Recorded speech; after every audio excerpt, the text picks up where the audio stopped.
into Bengals Breakdown. I am your host, Stone Shields. We are back in the great city of Cincinnati, back from the NFL draft, and I got my guy, Chris Daughtry, helping us out producing today's show. I know we had several solo-produced videos in a row there, but I'm happy to be back. Hopefully it can be a little bit more engaging with you guys. Like I said, got my guy Chris helping us out. Breaking down today's show, we're going to be talking about some UDFAs that Cincinnati has signed at this point. Obviously, Cincinnati has 6 draft picks that hopefully can come in and make an impact for this football team. But double-digit guys getting signed as UDFAs, going to be breaking those down here on today's show. Before we get into that, make sure you guys hit that sub button. If you haven't done so already, we will still have plenty of coverage here, even as things kind of settle down a little bit over the next couple of months. Still have plenty of videos for you guys. We'll spend some more time talking about the Cincinnati Bengals draft, kind of the guys that they pick, expectations for all of them, and more deep dives, right? It was very much surface level stuff when they made those picks, but I have plenty more to discuss on the channel, so don't miss out on any of our coverage. Hit that sub button for me right now, youtube.com/BengalsTV. All right, first guy that I want to discuss here on today's show is my favorite UDFA signing that Cincinnati has made. Again, double-digit guys here. 1, maybe 2 make the team, right? But obviously all are going to have a role in some capacity here this offseason. But Seth McLaughlin was the best center in the country before he popped his Achilles for Ohio State. Ohio State obviously was still able to go on and win the national championship. What an incredible offensive line they had, but he was their best offensive lineman. And before that, obviously, he played at Alabama. There were some snap issues there at Alabama, but it's kind of my way of thinking. That was more so on Jalen Milroe. I don't know what Chris thinks about that. Then Seth McLaughlin. Don't get me wrong. He still had several bad snaps that were totally on him, but it was kind of a joint issue there between quarterback and center. And then when he got to Ohio State, miraculously didn't have any unplayable snaps. So that is certainly very noteworthy. He's a tough dude, right? Plays that interior offensive line spot. Doesn't really have any reps at guard. Maybe that's a concern, right, that he can only play center.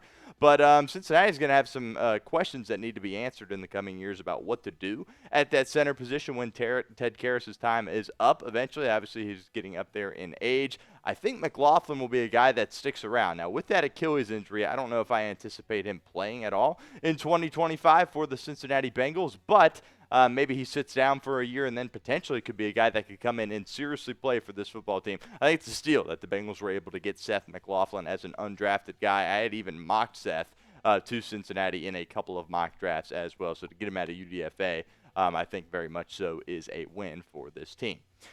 Next up here is Payton Thorne, quarterback out of Auburn. This is Cincinnati's QB4, right, going into the offseason after they brought back Logan Woodside. Payton Thorne, obviously, is more of an athlete than a thrower, you could say, right? He certainly used his legs a lot at Auburn. Is this going to be a guy that makes the team? No, it's not, right? Is there a chance that he could perhaps, outduel Logan Woodside and be that QB3? No, I don't think so.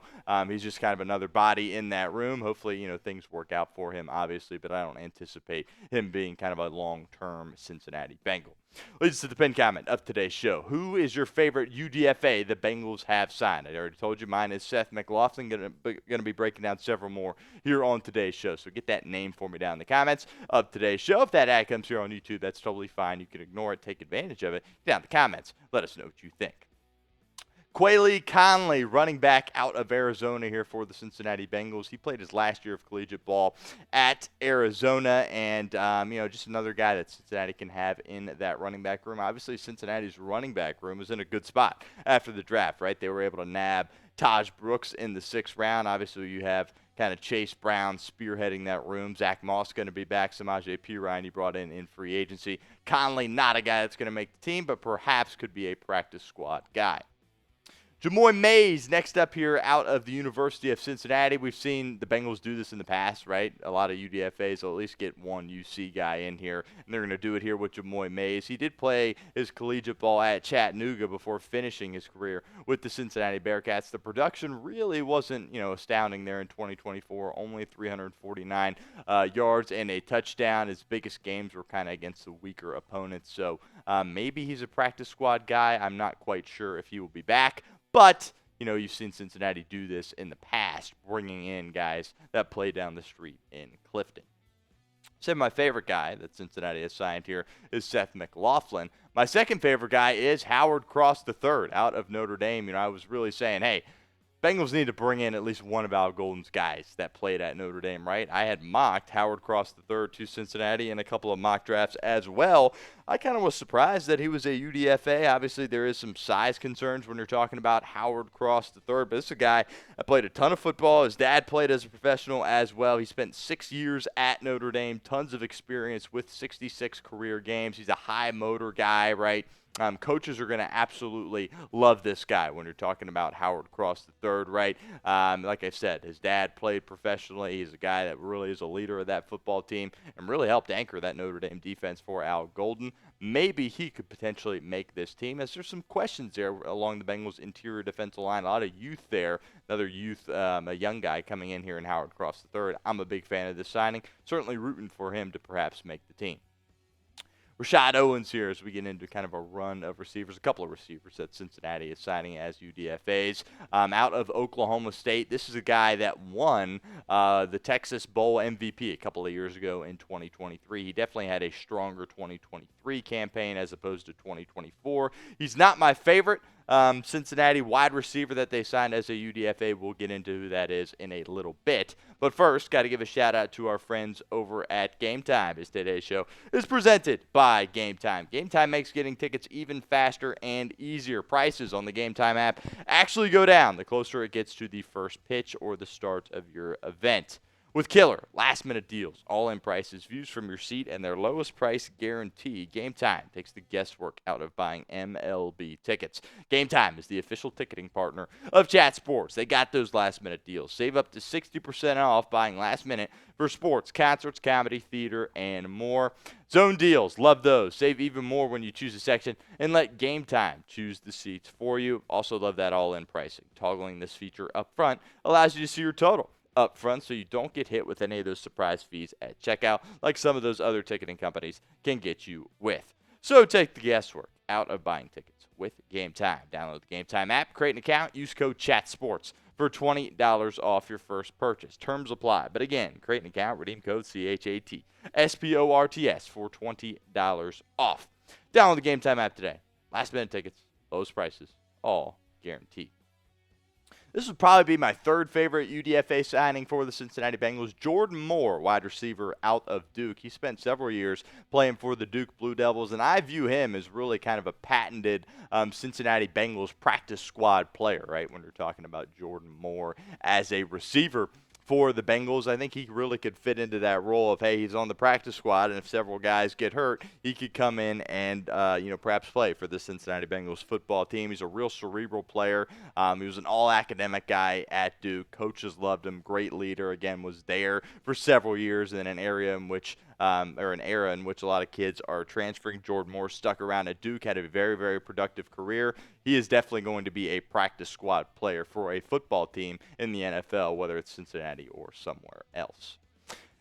How many UDFAs do you think make the roster for the Bengals? Let me know in the comments of today's show. I think on the upside there, you could have two, right? Obviously, Mumajong Maeda was your guy last year that made it as a UDFA. He's still sticking around with the Cincinnati Bengals. Seth McLaughlin, the injury there is a concern. They definitely want to keep him around, and within the organization, I think Howard Cross III also has a good chance as well. But get that number for me down in the comments of today's show. Braylon Lux here, another guy that played a ton of college football, finished up his career at Texas Tech as a super senior.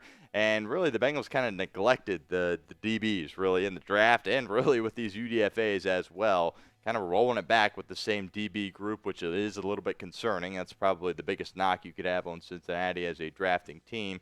We'll see if Braylon Lux can stick around and be a practice squad player. He's not going to make the football team, but Cincinnati adds a little cornerback depth with Braylon Lux. Next up here, Cole Taylor at that tight end spot out of West Virginia. There were some questions about Cincinnati perhaps adding a tight end in the draft, but only had 6 picks, so many needs. Tight end, in my opinion, certainly was not one of them. Wasn't surprised they didn't do so, but not surprised either that they're bringing one in as a UDFA, Cole Taylor out of West Virginia. Offensive lineman here, Caleb Etienne. Always a big fan of just kind of stockpiling offensive linemen, right? Really in the offseason. Hopefully you can, get a steal on somebody that perhaps, you get something a little bit more. He shows some spark. He shows some juice, whether it be in the preseason or just kind of the offseason program. It's good to have that group stockpiled. Bengals do that here with Caleb Etienne. Eric Gregory played at a big-time school, defensive tackle out of Arkansas along the interior defensive line. It'll be interesting to see which UDFA between Gregory and Howard Cross really kind of elevates themselves above the other. I think it's going to be Howard Cross, especially with that built-in connection with Al Golden. But this is a run defender who can plug and hold up at multiple spots, flashes some powerful hands, and improved as a tackler. His burst is middling, and he doesn't shoot gaps all that well, but certainly a bigger name guy in terms of all the guys that we're breaking down here as UDFAs. Another DV, but a safety this time, Shaquan Loyal, safety out of Rutgers. Bengals didn't address that room at all, right? So they didn't address the corners, didn't really address the safeties. Feels like they're kind of just running it back with that group. They had P.J. Jules, who was a UDFA last year for Cincinnati out of Southern Illinois. He's still hanging around. I would give him the leg up here over Shaquan Loyal, but we'll see. Obviously, safety is a position in which Cincinnati needs a lot of help, and we will ultimately see if he is a guy that sticks around on the practice squad for Cincinnati. And one last UDFA that I do want to mention here on today's show is William Wagner, the long snapper out of Michigan. Bengals just bringing in another long snapper. To be honest with you, I have no clue why. Cal Adamitis is your guy, right? He didn't have any unplayable snaps last year, but Cincinnati bringing in William Wagner out of Michigan as a long snapper. Make sure you guys follow me over on Twitter at @StoneShields_. Really appreciate it, and all of our Bengals content will be posted to my Twitter page.